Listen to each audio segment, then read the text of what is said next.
Today is the day, everyone, where I do my top 10 album list of all time. I haven't really ran through this. I don't really have like a layout for this video, so it's probably going to be all over the gaff. I've come up with my top 10 albums ever. It was kind of tough, not gonna lie. It took me a bit of time. I added stuff in and then I was actually like, no, I'll take it out. So I also have an honorable mentions list with like 3 albums on there that I kept being like, do I put it in instead of that album? Do I put in like here, there? But I was like, no, okay, here's my list. I have it sorted. I was going to change it again, but I'm like, no, just stick with it. It's fine. You're happy with it. Like, you know? So I kind of just gonna go from 10 to 1, talk a bit about the albums, why I love them. We might listen to some of the songs off the albums here and there. I'll see how I'm feeling. This is a chill video. I'm relaxing. I'm chilling. I have a coffee right here. Lovely. Welcome to my top 10 album list. We're starting off number 10, Turn on the Bright Lights by Interpol. I call them Interpol. People call them Interpol, whatever, don't hate me. So, Interpol were also the first band I ever saw live. Them and supporting them was Everything, great, very good band. But that was my first concert. Maybe that's why this album as well is just sticking with me for so long. Basically, Turn On the Bright Lights was like my bedtime album for years. Like all of like secondary school, growing up. Bedtime album. I put it on every single night, even through my phone, through my headphones, whatever, and just pass out and have the greatest sleep ever. Maybe I'm wrong, but like right now all I can think of is like this album is the only album with such a strong like atmosphere and like just the whole like I don't know how to even describe it well, but just the album is just so, it just has from start to finish no skips, and it just has that certain atmosphere to it, certain vibe that's just like different to anything I've ever heard ever in my life. Maybe that's just why I love it so much, because it just stuck with me. It has a certain sound. The sound has stuck for years. Like it's still just like an iconic album. It was their debut, their best album in my opinion. Their album Antics, which is the one after Turn On the Bright Lights, is also up there, but Turn On the Bright Lights is just unbelievable. Such amazing songs. Like, let's run through the track list real quick. Yeah, okay, so we have songs like Untitled, great opener, sets the tone for the album, sets the vibe, it just has such a beautiful like atmosphere. I don't know what else to say other than atmosphere. Not a great word, but it's just so atmospheric. And then there's songs like my favorite song, which is the last song of the album, is Leif Erikson. Unbelievable. The ending, the build in the song, magic. Unbelievable, beautiful, hands away, slow, sad, kind of eerie. The whole album has an eerie tone, which I love. Then we have like, you know, the popular ones like Say Hello to the Angels, PDA. Bangers. Unbelievable songs. Paul Banks, vocals, crazy. His vocals are like so, like he reminds you of like Julian Casablancas. It's not like his vocals are amazing, but it just works so well. But yeah, I have to go with Turn On the Bright Lights for number 10 on my top 10 albums ever. Number 9, How I'm Feeling Now by Charli XCX. Weird one. Charli XCX, only started listening to her the past like 2 years, 3 years. It dropped around COVID, it dropped when lockdown was going on.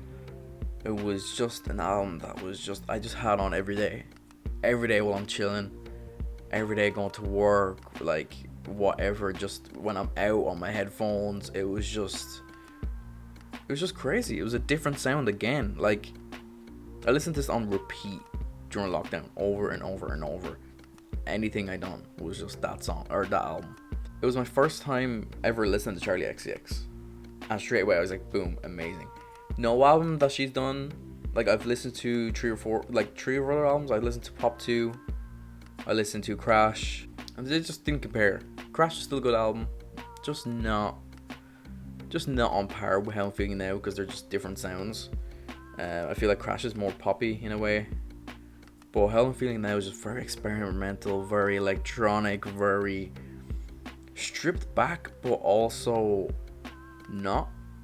Like, serious auto-tune going on. Her vocals are crazy. I love her vocals in the album. But yeah, again, like, so many, like, there's no escapes. The ending of that album is just, what, Visions, isn't it? And it's just crazy. Just goes insane. Goes mental. You after the album finishes, you're just like, you're absolutely worn out. But amazing album. Beautiful album. Charli's best work by far. And that's why it's at number 9. Number 8. Yeezus by Kanye West. Or Kanye. Whatever you want to call him. Yay. People hate this album. I don't understand why. Like, obviously, it's not unlike Kanye done before. 808s and Heartbreak were more, it was closer to this, but like Late Registration and Graduation and College Dropout and stuff, obviously not unlike this. I didn't like those albums. Obviously, Kanye had done My Beautiful Dark Twisted Fantasy, crazy, experimental. We'll talk about the album in a bit. But Yeezus was just like even more insane, even more crazy, even more terrifying. That was my first introduction to Kanye as well. That was the first album I've ever listened to by Kanye. I heard I Am God because my brother showed me I Am God, and I was like, what is going on? I need to listen to this album. Years ago, it was 2013 I think when I listened to it, and the screams and the breathing, the heavy breathing and the beat and stuff was just, everything was crazy. So I was like, right, I'm going to listen to this album. But I feel like even though he obviously done My Beautiful Dark Twisted Fantasy, it's still just, it wasn't something he's ever done before. I think that's why people hated it so much, because it was such a change. But like, it's one of Kanye's greatest albums. Top 3, easy. Insane tracks, insane beats, insane like production, great features on there. Blood on the Leaves, amazing track. Ends with Bound 2, which is a great ending for the album. Opens up with On Sight, I think. Doesn't it open up with On Sight and then goes into New Slaves, I think. But just every song on there. Hold My Liquor, my number 1 favorite on the album. Bon Iver feature, beautiful. The guitar solo, like what? Like guitar solo for Kanye in like an album that just doesn't have guitar ever. The vibe, atmosphere that this album has, crazy. Auto-tune, heavy, rough, scary, terrifying vocals and instrumentation, production, everything. It's just like, that is number 8, Yeezus. Actually, you know what? We're going to go and listen to Hold My Liquor right now. We have to do it. It's too beautiful. I can hold my liquor. Just listen to that, like. This man can't handle his weed. Dark and lonely now. I can't handle no liquor, but these bitches can't handle me. Bitch, I'm back out my coma, waking up on your sofa when I park my Range Rover. Slightly. If you have not listened to Yeezus, if you have not listened to Yeezus, and even just if you just listen to that song, thank you. No, you're welcome, because I'm introducing you to that. Number 7. I'm gonna get hate for this as well, but I don't care. I Like It When You Sleep, For You Are So Beautiful Yet So Unaware of It, by the 1975. Obviously, this would never be on anyone's top 10. And that's totally understandable. I totally get it. The main reason why this is in my top 10 is because this is what got me into the 1975, because I absolutely hated them. I absolutely despised the 1975. All you hear was chocolate over and over and over, and I just wanted to end it. The first song I heard off of I Like It When You Sleep was Love Me. It came on. I scrolling through MTV or something on Sky, and that started. And I said to my brother, I was like, "Oh, do you want to give it a listen? See what it's like?" Because it was just on. And I started, and I was like,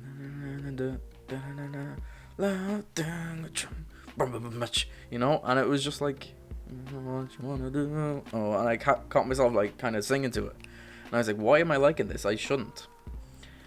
And then their album was out, and I was like, I'll just listen to it. What's the harm? Loved it. There is amazing songs on there, like amazing songs.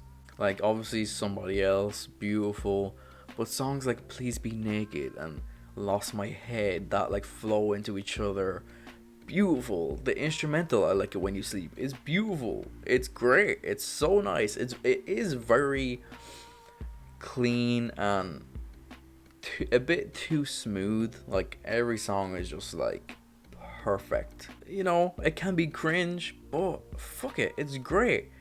This was the album that got them out of all the hate that they were getting from the whole of music. Everyone hated them, except the 13-year-old girls, which is totally understandable. But this album changed everyone's mind. They're like, you know what? They're actually good. But yeah, great album. Very good album. The last two songs, Nana and She Lays Down, just acoustic ballads that I just never really liked, but you know, nearly every other track is great tracks. And even though it might not be a flawless album, it's still my number 7 because it introduced me to them, and I'm very grateful. We'll move on to number 6. Is This It? By The Strokes. Probably the best debut album I've ever heard from a band, like ever. My first introduction to The Strokes was actually Angles in 2011, I think. Around that time. It was Angles. Great album. Has a very strong, like, has its own sound as well. But that was my first introduction. And then I was like, I want to listen to their older shit, see what they're like. Listen to Is This It? Listen to Room on Fire. Listen to First Impressions of Earth. First Impressions on Earth. But Is This It is their best album, easily. It has, like, one of my favorite songs by The Strokes is Hard to Explain. It's on this album. It's great.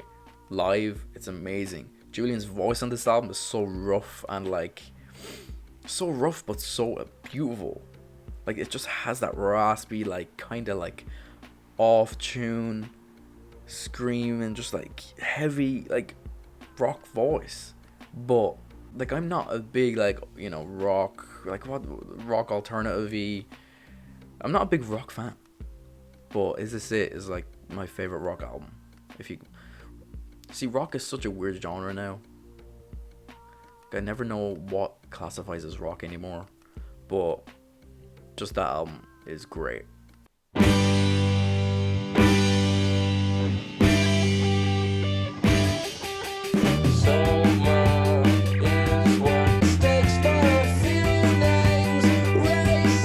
Just everything there is beautiful. Those guitars coming in, and also Julian, he does those notes. Just, I don't know how to explain it. A lot of time when I listen to someone, I'm like, please go to this note, and they just don't, because they're just silly.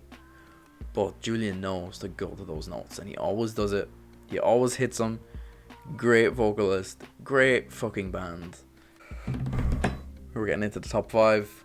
Some of these will be obvious, and some of these will be like, yeah, obviously that's going to be in your top 5. Obviously, it should be. Top 5, number 5, Kid A by Radiohead. Look at that artwork. Look at it. Beautiful.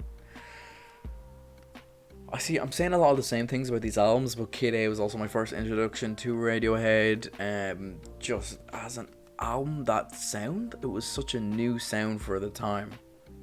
Like, we all know that. We all, like, going from OK Computer, just rock, alternative-y, whatever you want to call it, to Kid A? That was so, like, daring for them to do. That could have flopped. Everyone could have been like, I hate it. Get away from me with that stuff. But it was genius. Kid Kid A is genius. It changed so much in the music industry. Kid A has one of my favorite songs of all time on there, which is How to Disappear Completely. I think, 90% of the population have listened to Kid A, but if you haven't, you're missing out. I'm not here. It's so beautiful. This part, listen here. I'm not here.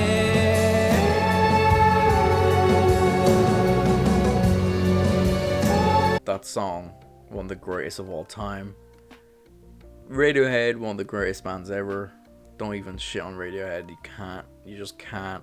I know they're depressing. I know they're fucking make you sad and just whatever. But that's the beauty of it. It's Radiohead. It is Radiohead. It's Tom York. The weirdest man in the world, but the smartest. He's a genius when it comes to music and songwriting. Even his solo stuff, even his album, or even his other band, Atoms for Peace. Even his new band, The Smile, he does so much shit and he just makes everything work. Kid A, top 3 Radiohead albums of all time. Let's get to number 4. My Beautiful Dark Twisted Fantasy by Kanye again. Second time on the list here, Kanye. Your recent shit will never ever be in my list because just like Turn on the Bright Lights, it's another bedtime album of mine. I went through just a phase again in like secondary school when I was like maybe like 19, just like every night this album took over my Turn on the Bright Lights for a while. It's like this was his transition from like the college dropout sound into Yeezus sound. Like it's slowly, you could see it go, you could see it change. Every song is just genius. Like it's literally genius. Opens up so amazingly, ends amazingly. Like even Power, even the most overplayed song in the world is still great. Even all of the lights, still great, even though it's played over and over. Like you can't hate it. Runaway Again, one of the most amazing songs ever written.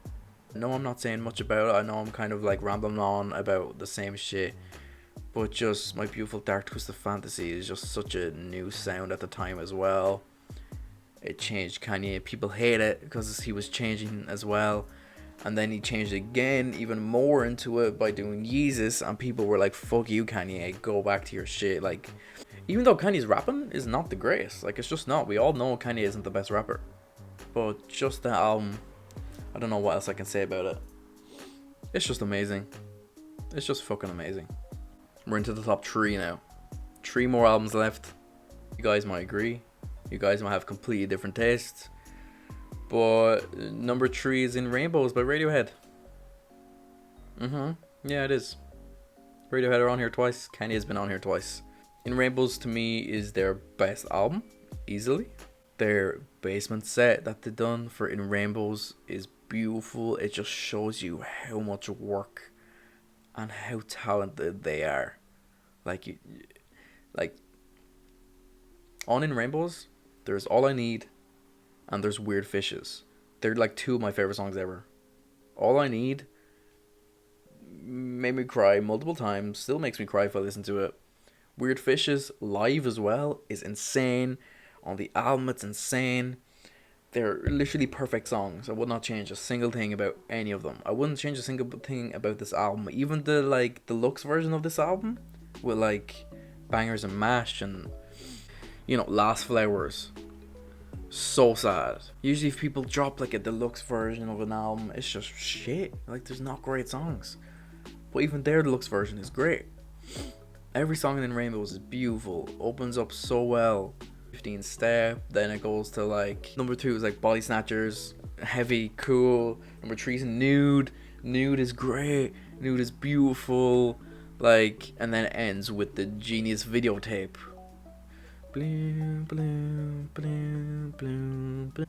Honestly, Radiohead, every album except for Pablo Honey is amazing.